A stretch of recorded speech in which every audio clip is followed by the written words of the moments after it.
Welcome Amakhosi Network. Welcome to the channel. Today we're going to be chatting the player ratings for Kaizer Chiefs versus Sundowns, which is not going to be good. So be ready. Be ready. But let's get into that. Guys, before we get into that, please like, comment, and subscribe. Subscribe. I said, please. Yeah, thank you. But anyway, let's get to it. Ratings, Ntwari, there's not much he could have done with regards to a lot of the goals that he conceded. I don't think it was much of his fault there, but his distribution was poor and he lacks the ability to command our defense. So I think sometimes it can help our defense by telling them what's around them, by informing them something is wrong, So those are the only things that I think Kuntwari can improve on. But other than that, his performance was a 5. I can't really fault a lot of the things for him, but yeah, it is what it is. Cross, I am going to give a 3. Cross was, non-existent. They just kept attacking his side. His side was basically easy to attack because he's slow. He didn't give us anything going forward. He just didn't look himself yesterday. But this has been the Cross problem that I've been talking about for the whole season, that I don't think Cross was meant to sign for Chiefs. But at the same time, I understand why Nabi signed him, because there was no left back at Chiefs that he could sign. The left backs that he wanted, other teams didn't want to sell. So he had to end up taking someone he can patch with so long. So he took Cross. Next one is Dudley. I'm going to, the centre backs, I'm going to be honest, I'm also going to give them a 3.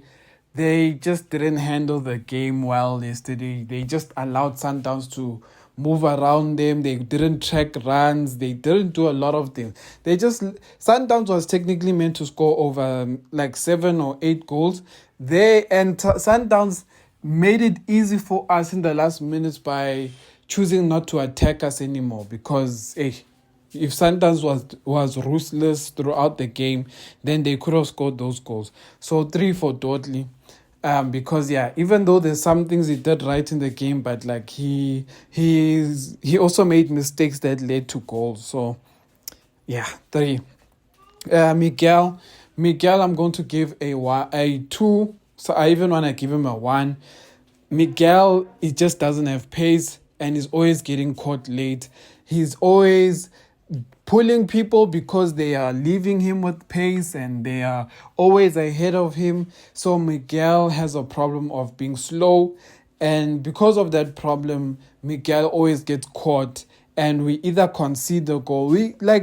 When you look at the SuperSport goal that we conceded and you look at the goal that Peter Shalulilo scored, it's the same exact goal. It's the exact same goal. There's no difference in that goal to the SuperSport one with Tashrik Morris. So there's that. Right back, Frosta. Frosta, he looked like he was tired. I don't know what was happening. He couldn't breathe at some point. He just didn't have a good game. I'm also going to give him a 3.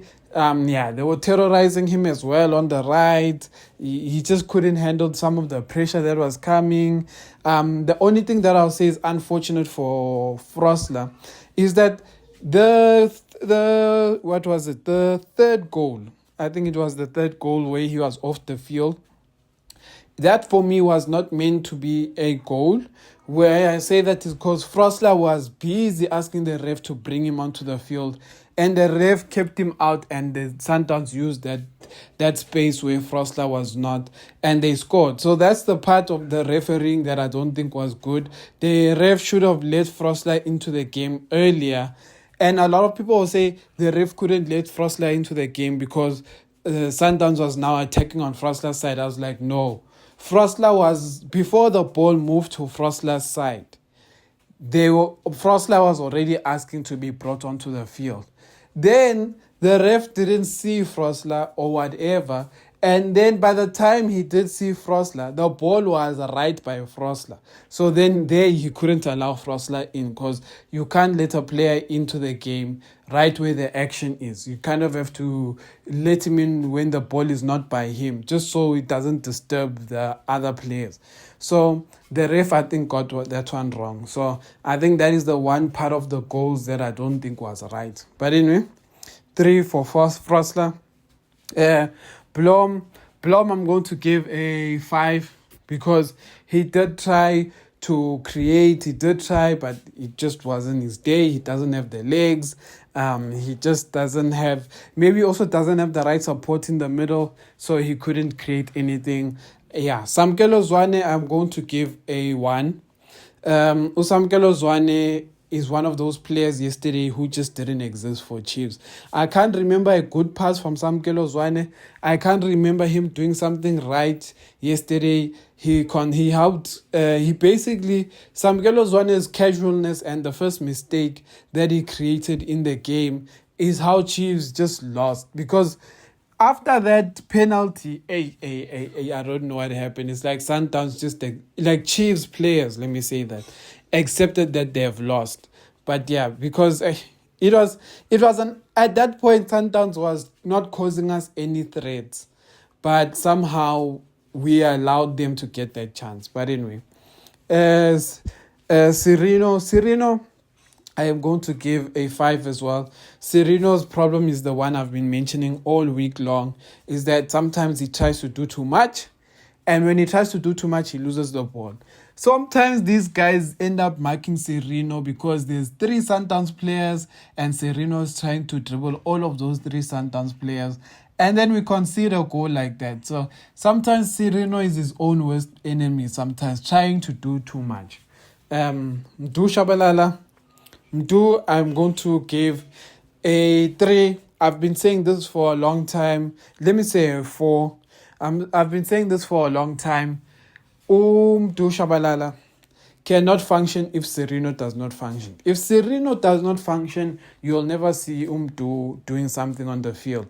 Yesterday, Sereno did not function. Mdu didn't play. Against Amakhosi, when Sereno got onto the field and Sereno started dribbling players and taking people on and stuff, then for the first time in the whole game, we started seeing Mdu doing the right things. Because when he wasn't there, he was just taking the wrong types of shots and stuff like that. But anyway, that's why I'm going to give Mdu 4. The next player will be Ranga. Ranga, I'm just going to give a 2. The 2 is unfortunate because to some degree it's not his fault, because he wasn't getting supply, but also to some degree it is his fault because he can't trap. Can't trap when we pass him, he can't trap when he can't make the right movements. So it's like when you play against a team like Sundowns, if a player can't avail himself and control the ball when we give him the ball, and not lose the ball when we pass him the ball, then it's like he doesn't exist on the field. Because that's what happened to Ranga Chivavero. Ranga did not exist on the field, and that's the sad part.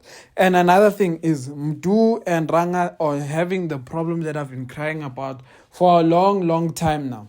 Why is it that Mdu and Ranga, whenever they get a chance to shoot, they shoot straight at the keeper? Like, they never give a keeper a hard time. Like, that's all I'm asking. I'm asking that when you take a shot, make it difficult for the keeper. Don't make it easy. Like, Ronwen Williams was saving these shots that just roll right into his hands. He didn't have to, dive and do something spectacular. So it makes the keeper look like he's a star, but you haven't even tested the keeper. So that's the problem with Ranga and this guy. Duba, I'm going to give a 1. Yes, he worked actually, let me say a 2. Yes, he worked defensively, but he's busy shouting at refs. He's busy doing things that are not related to the game. He's, it just, Duba is like a hothead in J. He's just Ukanda Shisa. I angazi why he's developed this thing of becoming Ukanda Shisa. It's like we only see Duba when he's crying. We don't see him when he's creating something. But when he's crying, That's where we see him, because he's always there when doing something wrong. That's where we will just say Vumbuga, and we just see now Duba is there. Anyway, then in terms of substitutions, I liked what Solomons gave when he came into the game. I feel like I was enjoying seeing him on our right hand side when he joined. It's the Solomons that I've been crying for in the prior seasons as well, because coaches seem to be scared of playing him. But the guy, his pace troubles people attacking that side, so they end up struggling to attack him with pace, and it makes our life easy. So Solomon's, I'm going to actually give a 6 to 6.5. I liked his performance. Samkelo Zwane, when he came in as a 6 next to Blom, he played that position very well for me. And under pressure, which is the most key thing I want to say, he played a 6 that is under pressure, but he managed to handle the players like Abo Allende and all these players around him. So I'm going to give him a 6. Yes, here and there, he did Sereno problems of trying to create too much for Chiefs, but we were 10 men down at that point, so I don't blame him. He was trying to do a bit more than like you would want him to at times, and that's caused him to sometimes maybe run with the ball too much or things like that. But I like Nkosimpilo Ngcobo is 6 actually, and I've been saying it. And the other videos, I did say I would like to see Unabi coach Nkosimpilo as a 6, because I feel like if you can keep Uzwane at 6 who can't defend, then why don't you keep Nkosimpilo at 6 who also can't defend but is a more creative and player who is more comfortable on the ball? And that I have not seen. I just wish Nabi can think of and do. Because it's not like when Uzwane is playing, he's helping us in defense. He's not. But Nkosimpilo Ngcobo, if he plays, even if he doesn't help us in defense, we feel good there's someone there who can make us play and make us tick. Like Nkosimpilo was carrying Cheese at some point, making us play, making us tick under pressure. And when I say under pressure, I'm going to say this again. So, and for you guys to understand, I see a lot of you guys praising Samkelo Zwane for his performance against Amakhosi. And I keep saying this. Guys, Samkelo Zwane was only good against Amakhosi because there was no pressure against Amakhosi. Amakhosi were all in their 18-yard box.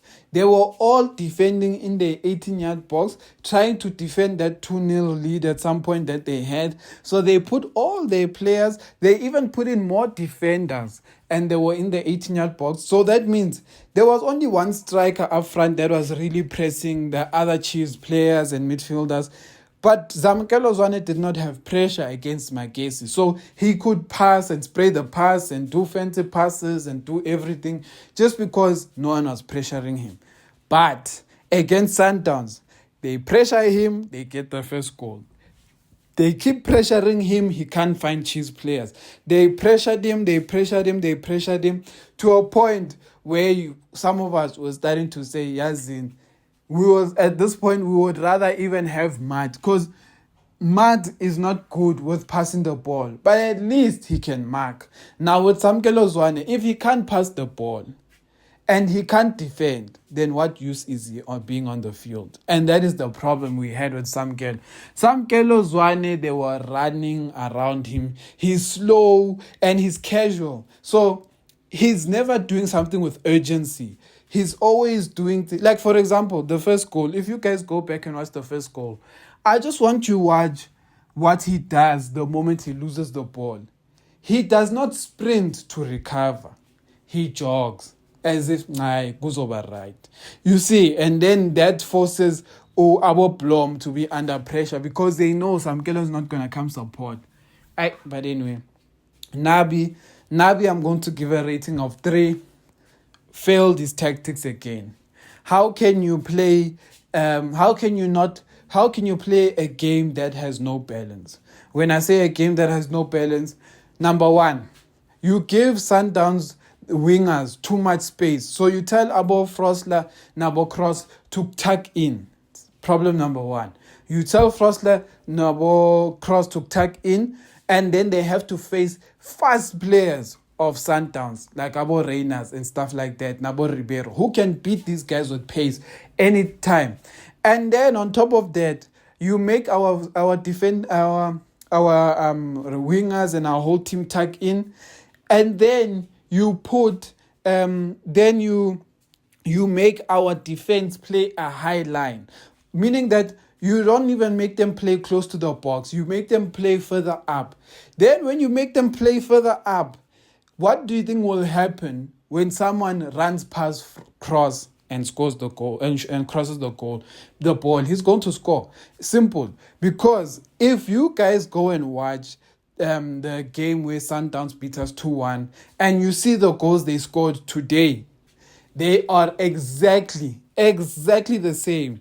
If you watch that 2-1 loss, the same goals that we scored today where Tashrik Matthews was involved and Reina scored, and then you watch the same goal where Ribeiro was offside. It was the exact same thing. The Ribeiro offside where he went and he crossed the ball and was scored by Reina's, I think it was Reina's, and he crossed it in and it was scored. That was the exact same goal as the goal that was scored by Shalulile. The first goal where they scored, I think Reina scored that tap in as well in that first game. It was the exact same goal that Reina scored, which was the second goal. The second goal where Reina scored, it was the exact same, meaning that they passed Ribeiro. Ribeiro got the ball behind Zwane and Blom. He was already there. These guys were chasing him, and then when he got there, the Ikenikat goal, same carbon copy goal, meaning that Nabi failed his planning. He failed to stop this thing of Ribeiro receiving the ball behind our defensive midfielders. He failed there. He failed so many times. So many times Ribeiro would just camp behind Blom and Zwane. On top of that, if we're playing a high line, what use is it if we're not pressing their midfield from passing behind us? Why we need to play a high line and force their midfield to come through the middle, not come through the side. When we let them come through the side, we're making life easy for them. But anyway, Amakhosi for life.